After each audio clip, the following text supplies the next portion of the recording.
Hey folks, remember to like and subscribe today. We're diving into a major concern shaking the financial world. BlackRock, the world's largest asset management firm, is under fire.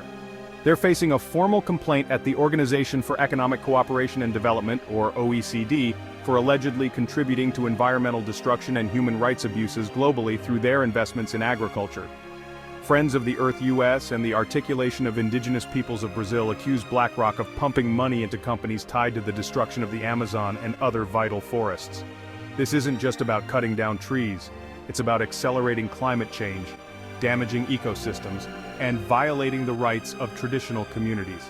This complaint, exclusively revealed to The Guardian, was filed under the OECD Guidelines for Multinational Enterprises. These guidelines are essentially recommendations from governments to private companies about responsible business conduct, and while they're not legally binding, they serve as a crucial benchmark for corporate accountability. BlackRock's influence is enormous. They manage over $11 trillion in assets, more than the combined government spending of the world's 10 wealthiest countries. Even though investment decisions are technically their clients' responsibility, BlackRock provides guidance and facilitates these investments. Here's the kicker. 2/3 of the assets BlackRock manages are related to retirement. Their mission is to create a better financial future for their clients. But the new complaint argues that these investments are actually jeopardizing a stable future. Why? Because they're funding companies responsible for deforestation, which contributes to global climate chaos. Gaurav Madan, a senior forest and land rights campaigner at Friends of the Earth US, said, "We hope this complaint prompts BlackRock to meet its obligations under international frameworks and steer investment away from agribusinesses driving climate chaos and gross human rights abuses." BlackRock, however, denies these claims, calling the complaint meritless. A spokesperson stated, "Remember to like and subscribe." As a fiduciary, our focus is to help our clients achieve their chosen investment goals.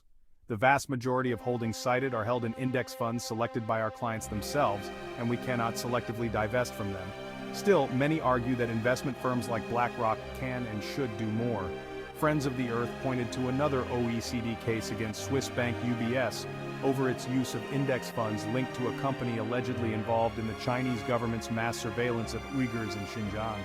To back up their complaint, Friends of the Earth analyzed BlackRock's shareholdings from January 2019 to June 2024. They found that BlackRock has more than $5 billion invested in 20 agribusiness companies implicated in environmental and human rights abuses. That's an increase of $519 million since 2019. Indigenous leaders and conservationists have repeatedly urged BlackRock to stop funding companies that deforest the Amazon and violate community land rights. Dinamam Tuxa, executive coordinator of the Articulation of Indigenous Peoples of Brazil, stated, "BlackRock has failed to prevent its investments from endangering entire people's ways of life. For our future, we call on BlackRock to stop making excuses and stop funding companies driving deforestation, biodiversity loss, and violence against our communities. The urgency for stronger action is clear. A recent report shows global forest destruction increased last year, surpassing levels from when 140 nations vowed to end deforestation by the decade's end. The Amazon is nearing a tipping point, with many areas already experiencing unprecedented droughts. This issue isn't isolated to BlackRock. Major U.S. financial institutions have been accused of watering down public commitments on climate and nature crises. Last month, Client Earth filed a complaint in France, alleging BlackRock greenwashed investments in fossil fuel companies.